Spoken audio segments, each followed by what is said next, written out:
3 থেকে 6 মাসের মধ্যে করা যায়। Then we have a charter. আমরা ঐক্যমত পোষণ করি সবাই যে আমরা এই সংস্কারগুলো আমরা বাস্তবায়ন করব। এরপরে যেটা হবে সেটা তো চলমান থাকতেই পারে। সেই জায়গাটায় না দিয়ে ওনারা July charter, proclamation and all this বলে যাচ্ছেন এবং সেইখানে শুধু একটি পক্ষকেই তারা দেখাতে চাচ্ছেন যে they are the one who was the mastermind or the heroes. No, it's not that. তো ভারতের প্রেসক্রিপশনে বাংলাদেশে কোনো রাজনীতি হবে না। সভারেন কান্ট্রি, আমরা স্বাধীন সার্বভৌম কান্ট্রি, হাসিনাকে ঝেঁটিয়ে বিদায় করা হয়েছে, ভারতের দাদাগিরি মেনে নেব না, সেটা স্পষ্ট বার্তা। I still wear the ribbon that says ভারতীয় পণ্য বয়কট করুন। যখন আমার ফেলানি ঝুলে থাকে, প্রতিদিন বিএসএফ পাখির মতো গুলি করে আমাদেরকে মারে, পানির ন্যায্য হিস্সাগুলো দেয় না, একটা বৈষম্যমূলক আচরণ বারবার করা হচ্ছে। এই একটা খুনি যাকে পৃথিবীর কোনো দেশ আশ্রয় দিতে চায়নি তাকে আশ্রয় দিয়েছে, তাকে রাজনীতি করা হচ্ছে। কলকাতা অভয়ারণ্য হয়েছে আওয়ামী লীগারদের জন্য। ডেফিনেটলি ভারতের কোনো প্রেসক্রিপশনে বাংলাদেশে আর কখনো রাজনীতি হবে না। আমরা এখন পর্যন্ত ওই 726 জনের তালিকা কিন্তু পাইনি। সেই ফর্মে যারা ছিল তাদেরকে কে কিভাবে পাচার করে দিল সেই জবাবদিহিটা কিন্তু বারবার চাওয়া হচ্ছে, কিন্তু সেটা এড়িয়ে দেওয়া হচ্ছে। তো সেই জায়গাগুলো স্পষ্ট করতে হবে, ট্রান্সপারেন্সি থাকতে হবে। তারা যদি একটি অভ্যুত্থানের যে ফসলের যে সরকার, তারা ফ্যাসিজমের বিচার করবেন বলছেন, কিন্তু একটি ট্রাইব্যুনাল করেছেন মাত্র। হ্যাঁ, সেখানে লোকবল নাই, তদন্ত টিম নাই, আপনি বিচারপতি নিয়োগ দিতে পারছেন না। How you gonna do this? আপনি বলছেন যে আপনারা বিচার আগে করবেন। আরে ভাই, বিচারের জন্য there is only one tribunal। আর মামলা কতগুলো হয়েছে? শেখ হাসিনারই তো বিচার, মানে ফাঁসি দেওয়া যায় আপনার 70 বার। The crime she has committed, genocide করেছে বাংলাদেশে। সো এই জায়গাগুলোতে যদি আপনি দেখেন, আমি মনে করি যে সরকারের সদিচ্ছার অভাব আছে। এই বর্তমান সরকারের সদিচ্ছার অভাব আছে।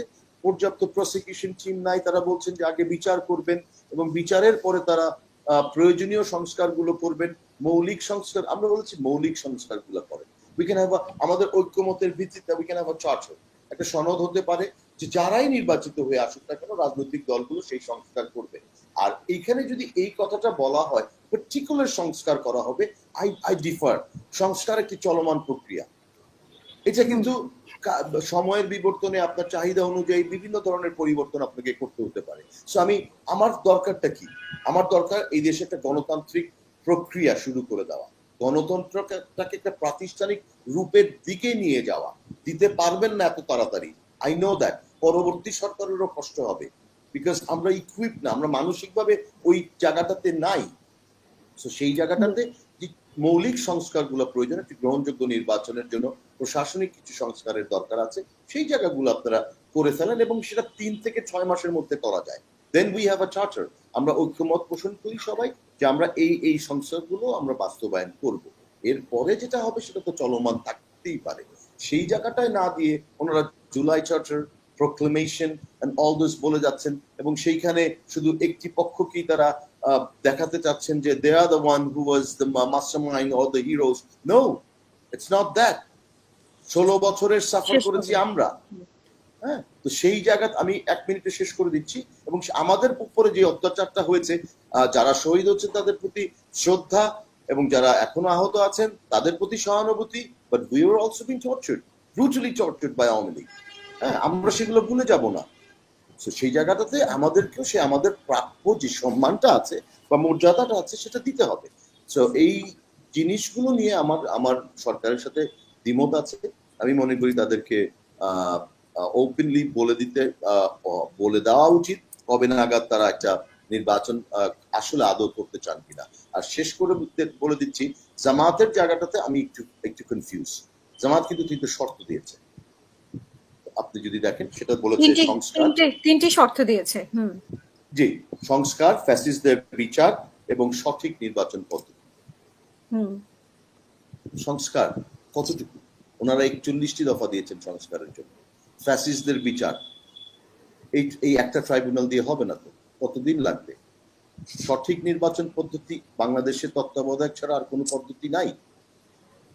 ইটস প্রিটি মাচ সর্বজন গৃহীত। এর বাইরে এখানেও কি ওনারা বলেছেন যে তত্ত্বাবধায়ক সরকার ব্যবস্থা?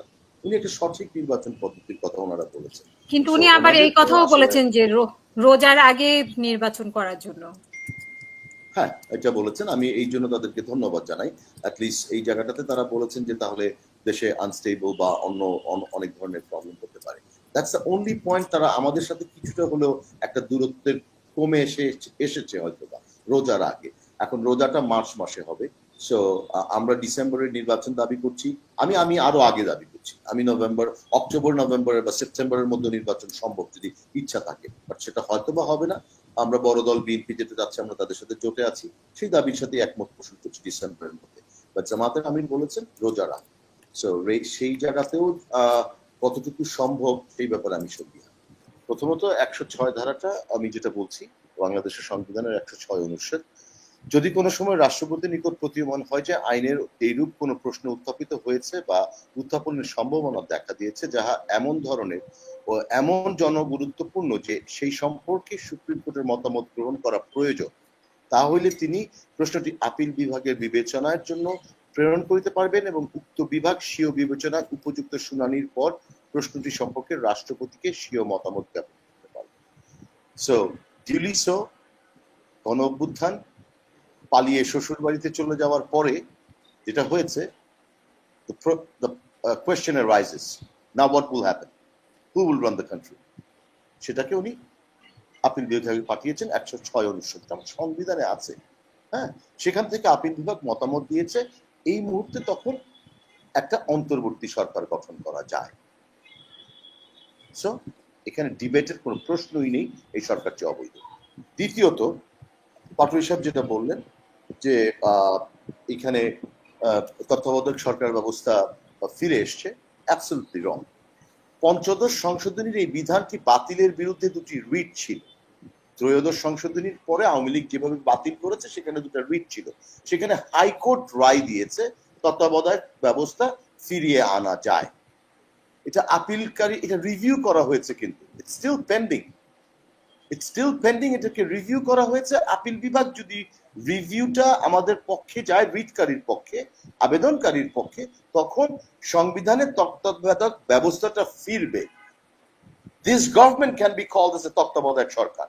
নো, তত্ত্বাবধায়ক সরকার হলো একটা সরকার ব্যবস্থা, যেই সরকার ব্যবস্থার অনুযায়ী 3 মাস তারা থাকবেন ক্ষমতায়, সেখানে সরকার ইলেকশনটা কন্ডাক্ট করবে। আমাদের কাছে যে সংস্কার প্রস্তাবগুলো এসেছে সেখানে এই অন্তর্বর্তীকালীন সরকার সেই সরকার ব্যবস্থা তত্ত্বাবধায়ক সরকার ব্যবস্থা থেকে 4 মাস করতে বলেছেন। 3 মাস সময় থেকে 4 মাস যেন তারা থাকতে পারে। সো তত্ত্বাবধায়ক সরকার ব্যবস্থা বাংলাদেশে এখনো ফিরেই নেই। এটা নিয়ে তো মানুষকে বিভ্রান্ত করার কোনো সুযোগ নেই। That's it. আমি মনে হয় আমি ক্লিয়ার করেছি, আমি পুরো জিনিসটাই পড়তে পারতাম, পুরো রাইটা পড়লে বেশ কিছু সময় নিয়ে বলা হবে তখন। হ্যাঁ, এখন আপনি প্রশ্ন করেছেন হাসনাত আব্দুল্লাহর ব্যাপারে, হুমকি দিচ্ছে বা শিষ্টাচার বহির্ভূত, এর আগের দিন মনে বলেছে যে আচরণ করলে সেটা নিতে পারবেন না। আজকে বলেছে রয়ের মিটিং করে রাজনীতিবিদরা। হ্যাঁ, I really like him. First of all, I have a good relationship with him. আমি যখন ডিবির রিমান্ডে ছিলাম তখন আমাকে দেখতে গিয়েছিল, তারা 6 জনকে যখন আটক করা হয়েছিল, আমাদের ওখান থেকে এর আগে থেকে একটা সম্পর্ক আছে। তুমি, আমি মনে করি হাসিনা বিরোধী ভোকাল, অন্যতম একটা ভোকাল, এবং I hope he is a true nationalist, patriotic guy. I hope so. আর কথাবার্তা বলার সময় বয়স কম, সংযতভাবে কথা বলতে হবে। হাসনাত আব্দুল্লাহ শিষ্টাচার বহির্ভূত আচরণ করলে সহ্য করতে পারবে না, কাকে বলছে আমি জানি না। তোমার ক্ষমতা কতটুকু তুমি আগে জানো। Look at the mirror. এত বেশি স্মার্ট কথা বলার সময় তার আসেনি, আসবেও না হয়তো। With due respect. তারপরে যেটা বলছে, রয়ের লিস্টেড লোক যারা আছে, রয়ের অফিসে করে বাংলাদেশকে রাজনীতি করা যাবে না, এই কথা বলেছে। ইয়েস, র বাংলাদেশে লাখ লাখ দালাল তৈরি করেছে, আছে, কথা সত্য। কিন্তু ভারতের প্রেসক্রিপশনে বাংলাদেশে কোনো রাজনীতি হবে না। সভরেন কান্ট্রি, আমরা স্বাধীন সার্বভৌম কান্ট্রি, হাসিনাকে ঝেঁটিয়ে বিদায় করা হয়েছে, ভারতের দাদাগিরি মেনে নেব না, সেটা স্পষ্ট বার্তা। I still wear the ribbon that says ভারতীয় পণ্য বয়কট করুন। এই আন্দোলনটা আমি শুরু করেছিলাম। সো হাসনাত আব্দুল্লাহ যেটা বলেছে আসলে তো বাংলাদেশে আছে, তো প্রত্যেকটা দলের মধ্যেই হয়তো বা আছে। দে হ্যাভ ক্রিয়েটেড দোজ, এই দালালগুলোকে তারা ক্রিয়েট করতে পেরেছে। আর সবচেয়ে বেশি যেটা হয়েছে, কোটি কোটি মানুষের ঘৃণা তারা পেয়েছে। যখন আমার ফেলানি ঝুলে থাকে, প্রতিদিন বিএসএফ পাখির মতো গুলি করে আমাদেরকে মারে, পানির ন্যায্য হিস্সাগুলো দেয় না, একটা বৈষম্যমূলক আচরণ বারবার করা হচ্ছে। এই একটা খুনি যাকে পৃথিবীর কোনো দেশ আশ্রয় দিতে চায়নি, তাকে আশ্রয় দিয়েছে, তাকে রাজনীতি করা হচ্ছে। কলকাতা অভয়ারণ্য হয়েছে আওয়ামী লীগারদের জন্য।